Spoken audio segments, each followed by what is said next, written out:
Hai semuanya, nama saya Jessica Angela. Di sini saya akan menjelaskan mengenai fakta dan teori pandemi dalam masyarakat dilihat dalam aktivitas dan interaksi dagang masyarakat saat masa pandemi. Di sini saya melakukan penjelasan dalam mata kuliah Teori Antropologi. Di sini saya akan menjelaskan terlebih dahulu latar belakangnya. Latar belakangnya adalah kehidupan masyarakat manusia senantiasa mengalami perubahan. Lingkungan perubahan sosial meliputi bidang seperti bidang pendidikan, ekonomi, hukum, teknologi, dan sebaliknya. Perubahan sosial yang terjadi meliputi bidang tertentu dan terbatas ke dalamnya. Jadi, perubahan akan meninggalkan faktor-faktor yang diubah. Setelah meninggalkan faktor-faktor tersebut, berubah dan bergeraklah pada suatu bentuk yang ada pada masa kenaikan atau pada masa penurunan. Perubahan akan tampak setelah tatanan dan kesatuan masyarakat yang lama dapat dibandingkan dengan tata masyarakat yang baru saat ini. Perubahan terjadi merupakan kemajuan atau mungkin kemunduran. Dari pandangan sosiologi, perubahan sosial yang terjadi dalam masyarakat dapat dibedakan dalam beberapa bentuk. Perubahan sosial mencakup perubahan pada norma sosial, interaksi sosial, pola perilaku, organisasi sosial, lembaga kemasyarakatan, lapisan masyarakat, susunan kekuasaan, tanggung jawab, dan wewenang. Di dalam masyarakat yang sudah maju atau masyarakat yang sudah berkembang, perubahan sosial erat dan dalam perkembangan ekonomi. Selanjutnya, khususnya pada perkembangan pandemi yang saat ini sedang menyebar, yang memberikan dampak besar khususnya bagi ekonomi masyarakat seperti berdagang atau berjualan. Di sini mengenai bidang atau bisa dikatakan bidang wirausaha.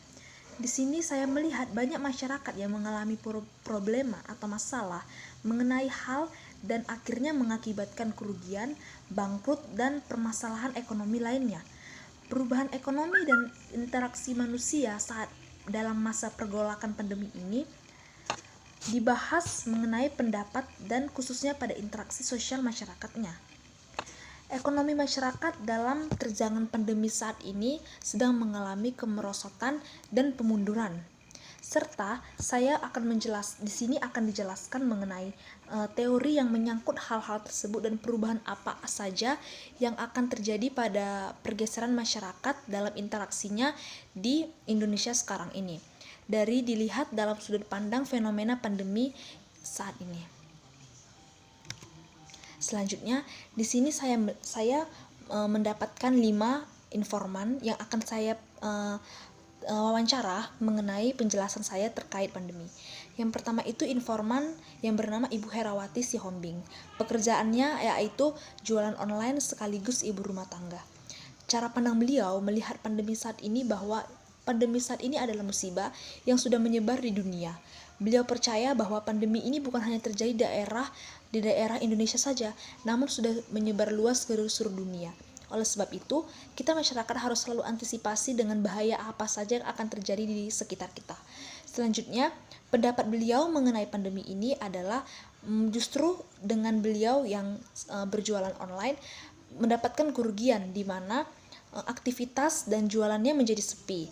Seperti yang ia katakan, ia sebagai penjual pakaian yang biasanya ia menjajakan jualannya di pasar atau di luar, namun karena ada pandemi, dia harus terbiasa menggunakan teknologi untuk dapat memasarkan jualan online baik pakaiannya tersebut kepada masyarakat luas di media sosial.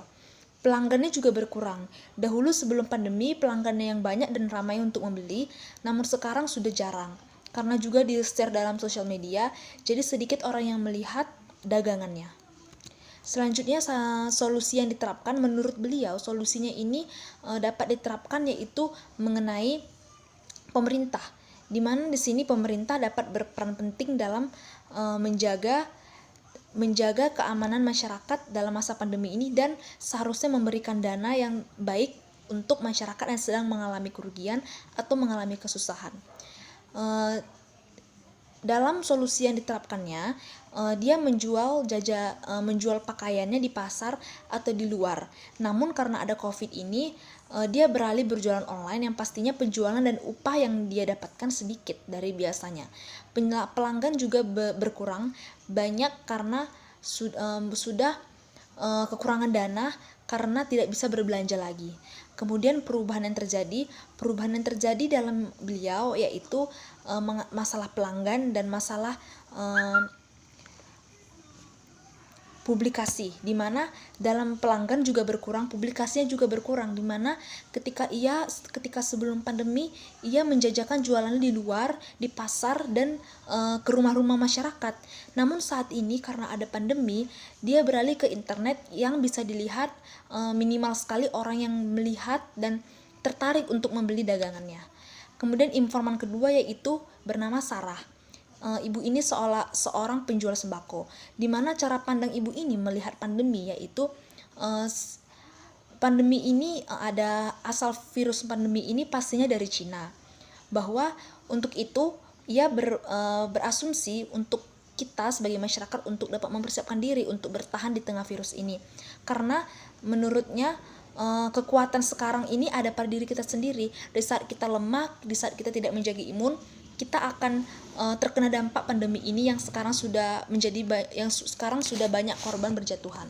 Selanjutnya itu pendapatnya, menurutnya pendapat ibu ini yaitu memang masih banyak orang yang membeli, namun sudah dibatasi dan sudah tidak ramai seperti dulu, karena meskipun dia terkena pandemi, tapi ia menjual barang-barang sembako seperti beras, gula. Jadi kebutuhan masyarakat itu kan merupakan makanan pokoknya adalah beras, sehingga dibilang tidak ada yang membeli, pasti tetap banyak yang beli, namun jumlahnya tidak banyak dan tidak ramai untuk datang ke tokonya seperti biasanya. Solusinya menurut beliau adalah lebih ke pemerintah juga, agar pemerintah dapat memberikan dana, memberikan solusi, memberikan vaksin juga yang isunya sudah beredar di Indonesia, namun agar tetap bisa diratakan dan bisa dana yang disalurkan juga merata di seluruh Indonesia, agar pandemi ini dapat diatasi dengan cara kebutuhan masyarakat yang sudah memadai. Selanjutnya perubahan yang terjadi. Menurut beliau, perubahan yang terjadi itu dahulu sebelum pandemi orang banyak membeli sembakonya, namun sekarang dia sudah tidak merasakan lagi ramainya tokonya seperti dahulu, dan banyak setiap hari sampai saya kelelahan dahulu. Namun sekarang seketika ada pandemi, jumlah yang membeli sembakonya juga sedikit. Stok selama pandemi agar masyarakat juga membeli stok itu sekali banyak, agar tidak terus menerus membeli barang dagangannya, sehingga itu menyebabkan orang yang datang ke tokonya itu tidak ramai, hanya 1 atau 2 orang. Informan ketiga itu adalah Dika Tarigan, di mana ia seorang pekerja peternak ayam kampung. Cara pandangnya yaitu menurutnya pandemi ini adalah ujian, karena manusia lebih kasarnya inilah cobaan bagi manusia, di mana pandemi inilah manusia itu setara atau tidak, miskin atau tidak itu tetap setara ketika ada pandemi ini, karena pandemi ini sekarang kan sudah makan korban. Jadi orang yang miskin atau orang yang kaya juga sudah terkena dampak pandemi ini, sehingga kita juga harus bisa beradaptasi, menyesuaikan diri untuk lebih tahu lagi menjaga diri di saat pandemi yang melanda kita saat ini. Pendapatnya mengenai pandemi ini adalah, di saat pandemi ini pastinya perekonomian terancam karena masyarakat sulit memenuhi kebutuhan hidupnya. Apalagi saya sebagai peternak ayam, di saat pandemi ini membuat saya mendapatkan keuntungan yang kecil, bahkan kerugian akibat harga pakan yang melonjak, mungkin karena pasar ayam yang membuat pembeli jarang membeli ayam, dikarenakan ekonomi yang mungkin pas-pasan karena pandemi ini. Jadi masyarakat lebih membeli pokok makanan yang lain selain ayam kampung, bisa dibilang agak lambat penjualan beliau. Namun dikarenakan sekarang kan sudah dekat dengan Natal dan Tahun Baru, membuat ayam sedikit lancar karena banyak yang mencarinya untuk disajikan di saat Natal dan Tahun Baru. Solusinya yaitu masyarakat saat ini hanya bisa berdoa agar pandemi cepat berakhir. Kemudian dalam hal ini juga ia berharap pemerintah berperan menangani kasus COVID-19.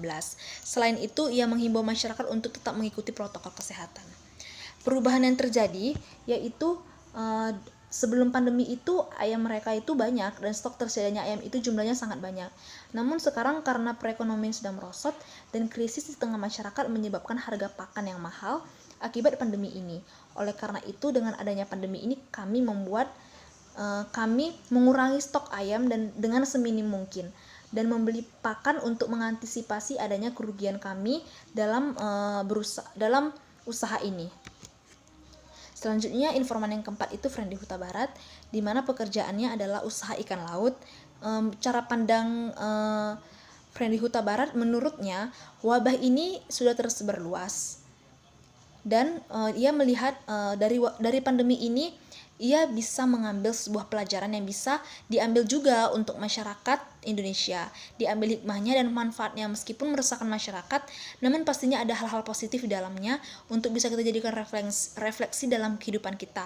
Sehubungan dengan pekerjaannya sebagai usaha ikan laut, pandemi ini dapat dijadikan bisnis keuntungan, di mana ikan itu merupakan lauk pauk yang semua orang pasti mengkonsumsinya, sehingga masyarakat pastinya selalu membutuhkan dan membeli ikan karena bisa dibilang makanan yang pokoknya juga bergizi dan baik dikonsumsi.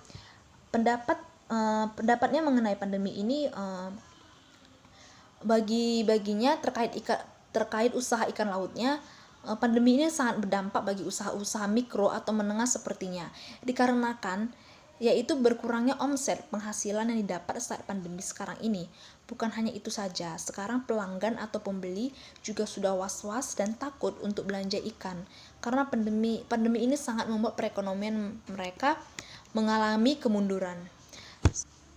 Menurutnya, solusi yang dapat diterapkan dalam hal ini agar pelaku usaha, masyarakat yang berjualan, berdagang, atau yang berhubungan dengan profesi wirausaha dapat cermat dan pandai dalam mengelola sosial media menggunakan aplikasi-aplikasi online mengenai pemasaran dan tempat berbelanja untuk mempromosikan usaha atau dagangan mereka agar pelaku usaha tidak mengalami kerugian besar. Perubahan yang terjadi yaitu sudah jelas pasti menurutnya ada perubahan ekonomi yang terjadi, di mana perubahan yang terjadi sebelum pandemi penghasilan atau keuntungan itu berjalan normal dan baik juga hasil yang didapatkan. Namun sekarang karena adanya gencaran pandemi, penghasilan atau keuntungan mengalami penurunan yang cukup signifikan. Semua itu diakibatkan karena harga pasar semua yang tersedia di tempat-tempat perbelanjaan, baik perbelanjaan tradisional atau modern, menjadi anjlok dan mengalami kenaikan harga dan tidak normal. Nah, jadi dari hasil wawancara itu saya mengaitkannya dengan teori. Di sini saya mengambil satu teori yaitu mengenai teori perubahan sosial Auguste Comte. Di mana dalam teori Auguste Comte ini ia menekankan yaitu adanya perubahan yang dialami masyarakat, baik perubahan sosial, ekonomi ataupun perubahan politik. Di mana dari isu pandemi yang sudah beredar di masyarakat sekarang ini saya melihat semua bidang baik politik, ekonomi maupun sosial itu sudah dilanda oleh pandemi, di mana mengalami degresif atau penurunan yang signifikan bagi masyarakatnya, baik pelayanannya juga dan baik bagi pemerintah. Di mana di sini teori sosial Auguste Comte juga menekankan perubahan sosial menghadapi manusia itu pada suatu situasi yang mengerahkan pada bentuk kegiatan yang baru. Artinya kita sudah mengikuti kegiatan yang lama. Jadi kita dapat kaitkan bahwa adanya perubahan saat sebelum adanya pandemi atau perubahan yang lama dengan sekarang yang sekarang dilanda pandemi, yaitu perubahan yang baru. Di mana ada juga faktor yang berkaitan dengan perubahan lingkungan, budaya atau struktur yang ada dalam masyarakat. Di sini ada tersedia di PPT, jadi lengkapnya bisa dibaca juga sekalian. Selanjutnya Auguste Comte ini juga mengatakan bahwa masyarakat itu dikaji dalam suatu social statistics, artinya statistika sosial atau struktur sosial, dan social dynamic atau dinamika sosial, di mana kedua struktur dan dinamika ini tidak dapat terpisahkan. Jadi dengan adanya pandemi virus COVID-19 ini sudah melanda dunia secara universal, kehidupan manusia dalam banyak mengalami perubahan, khususnya di Indonesia. Secara garis besar, interaksi sosial dan struktur sosialnya serta dinamikanya juga berubah, di mana dalam interaksinya masyarakat sekarang sudah dibatasi dengan adanya PSBB, serta aktivitasnya dalam aktivitas berdagang yang kita bahas sekarang juga sudah berkurang, di mana terjadi degresif atau penurunan perekonomian, banyak pengangguran, dan dana juga kurang tersalurkan bagi mereka yang kurang mampu. Di sini dapat dikatakan bahwa interaksi sosialnya juga sekarang sudah berubah, sudah sempit. Di sini juga masyarakat harus dapat menyesuaikan diri dengan adanya perubahan-perubahan sosial yang ada. Di sini juga saya membagi ada 5 interaksi sosial yang berhubungan dengan pandemi. Di mana yang pertama itu kembali lagi menurut Auguste Comte, yang pertama itu adalah kelompok sosial. Di mana kelompok sosial itu kita tahu himpunan masyarakat atau himpunan masyarakat yang terdiri atas anggota-anggotanya untuk menjalankan fungsinya, di mana masyarakat ini berpengaruh pada kelompok sosial. Di mana sekarang pada saat pandemi ini suatu masyarakat kelompok sosial itu sudah menjalankan PSBB, di mana sudah dibatasi masyarakat atau kelompok sosial ingin melakukan aktivitas, dan di beberapa jalan juga sudah dibatasi seperti pamflet agar tidak banyak lagi masyarakat yang berkeluaran. Yang kedua ini di Bagan adalah lembaga sosial, di mana lembaga sosial ini adalah lembaga yang mengatur interaksi dan proses sosial, gejala sosial, dan aturan-aturan sosial yang ada dalam masyarakat. Di mana kita lihat dalam pandemi ini adanya namanya physical distancing atau social distancing, merupakan salah satu bentuk pranata sosial yang dibuat lembaga Indonesia. Di mana di sini mereka mengeluarkan surat edaran, yang dimana surat edarannya untuk membatasi adanya melakukan ibadah serta pelarangan adanya melakukan acara mengundang seperti pesta, rapat, bersekolah yang sudah dikeluarkan oleh pemerintah dan harus dipatuhi. Dan yang ketiga adanya stratifikasi sosial, yaitu struktur sosial yang berlapis-lapis, di mana dalam struktur sosial ini dan hubungannya dengan pandemi ini sudah banyak masyarakat yang mengalami gejolak perekonomian. Seperti yang kita bahas dalam wawancara tadi, masyarakat dihadapkan pada gejolak pengangguran ekonomi, di mana masyarakat yang sudah banyak di PHK, masyarakat yang gulung tikar, dan masyarakat yang sudah kehilangan mata pencaharian. Bekerja di rumah adalah salah satu faktor yang menurut pemerintah sangat aman untuk mencegah adanya pembatasan, untuk mencegah adanya penyebaran pandemi dan penyebaran COVID-19.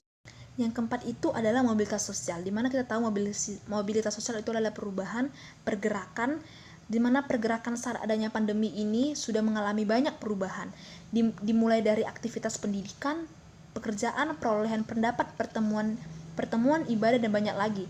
Mobilitas dalam masyarakat ini terjadi selama pandemi ini dan sudah terjadi hampir 1 tahun, bisa dibilang saat ini setengah tahun. Yang kelima itu kebudayaan, mobilitas total kebudayaan, di mana dalam kebudayaan ini kepercayaan, pengetahuan, moral hukum masyarakat juga sudah mengalami kebiasaan-kebiasaan yang baru, di mana wujud kebudayaan dalam masyarakat, di mana di sini wujud kebudayaan dalam masyarakat itu sudah mengalami pergeseran atau sudah mengalami perubahan juga. Wujud dari kebudayaan itu yaitu ide, gagasan, nilai, norma, dan perantuan. Dan wujud kebudayaan ini sebagai totalitas aktivitas manusia yang hasilnya adalah karya yang diciptakan oleh manusia itu sendiri. Baik, selanjutnya itu penjabaran mengenai bagian interaksi perubahan sosial menurut Auguste Comte.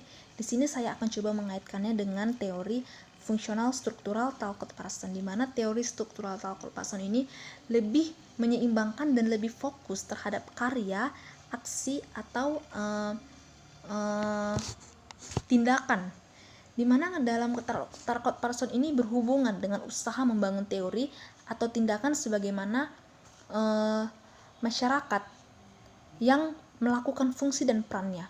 Fungsi ini diartikan sebagai segala kegiatan yang diarahkan kepada untuk memenuhi kebutuhan atau kebutuhan dari sebuah sistem.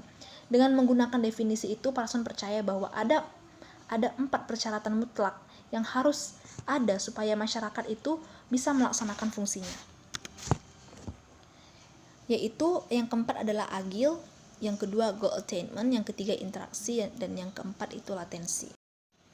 Yang pertama itu adalah adaptasi. Adaptasi di sini bagaimana masyarakat dapat menyesuaikan dirinya dengan adanya lingkungan atau perubahan lingkungan yang baru saat ini. Di mana pada saat pandemi ini masyarakat harus lebih berhati-hati menyesuaikan dirinya agar dapat bertahan hidup dalam situasi saat ini. Yang kedua itu goal attainment atau pencapaian tujuan. Pencapaian tujuan ini adalah bagaimana masyarakat dapat menentukan tujuan hidupnya, dapat menemukan apa-apa saja usaha yang mereka lakukan untuk mencapai tujuan hidup yang maksimal. Yang ketiga itu integrasi atau integration. Masyarakat harus mengatur hubungan di antara komponen-komponennya supaya dia berfungsi secara maksimal.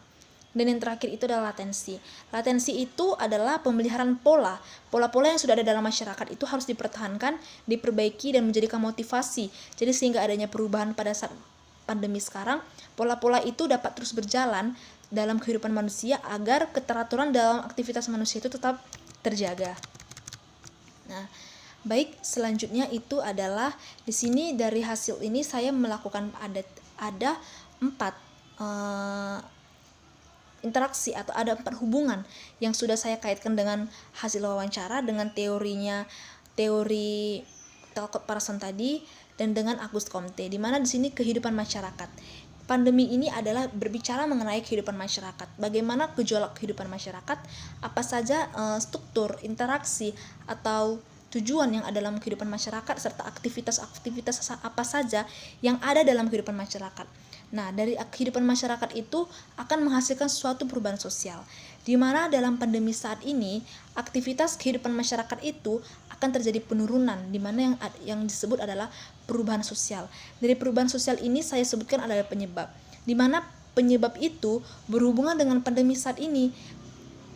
Pandemi itu yang menyebabkan adanya kemunduran serta menyebabkan perubahan sosial, di mana dalam ekonomi, di mana masyarakat yang perekonomiannya berjalan mulus, berjalan teratur, serta mengalami pendapatan yang baik. Namun sekarang karena adanya pandemi ini semuanya sudah turun, masyarakat juga banyak mengalami kesengsaraan ekonomi, dapat mengalami pengangguran, PHK di mana-mana, dan khususnya bagi layanan yang lain juga mengalami kecemasan untuk mengatasi hal tersebut. Selanjutnya fungsi sosial.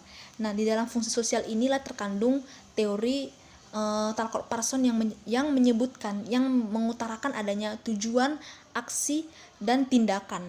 Di mana fungsi sosial ini bagaimana tindakan, peranan, serta fungsi-fungsi pelayanan masyarakat, baik pemerintah juga untuk bisa melakukan aktivitasnya, tujuannya masing-masing. Kita tahu masyarakat, tujuan masyarakat itu adalah untuk menjaga dirinya dalam pandemi, untuk mengikuti protokol kesehatan.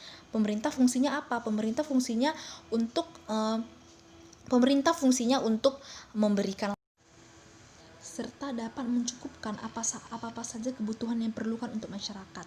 Dan layanan pendidikan, layanan kesehatan, dan lain-lain juga berperan penting agar struktur-struktur tersebut dibutuhkan agar untuk mencari solusi supaya fungsi-fungsi tersebut dapat terlaksana demi menciptakan kesejahteraan khususnya di negara Indonesia.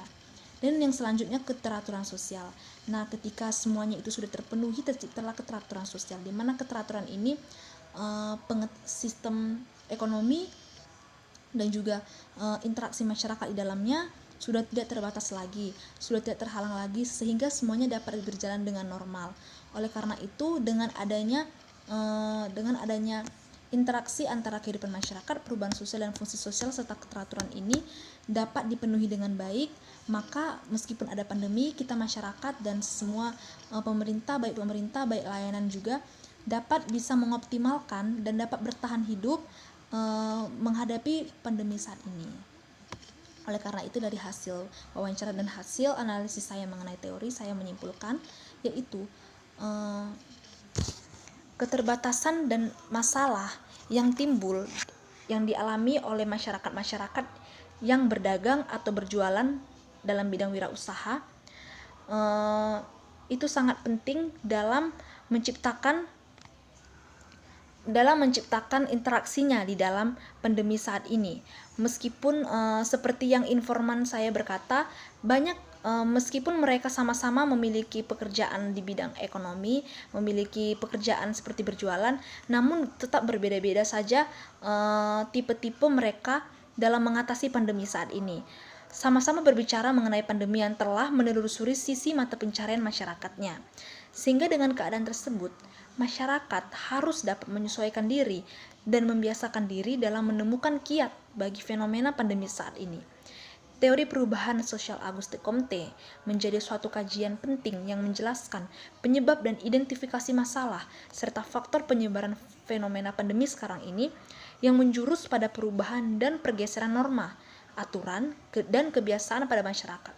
Comte juga menjelaskan perubahan sosial politik menjadi sasaran utama di dalamnya serta perubahan ekonomi yang terpenting. Dari hasil teori perubahan sosial, Comte menghubungkan penyebab dengan tujuan dan fungsi masyarakatnya, di mana teori Parson menjelaskan adanya aksi dan sistem tindakan dari suatu sistem yang ada. Dengan ini antara pemerintah, masyarakat, dan berbagai layanan dapat bekerja sama melaksanakan masing-masing peranan dan fungsi untuk mencapai keteraturan sosial dan penyelesaian pandemi saat ini. Sekian dari hasil penjelasan saya. Jika ada kata-kata saya yang tidak sesuai dan yang salah dalam pengucapannya, saya mohon maaf. Sekian dan terima kasih.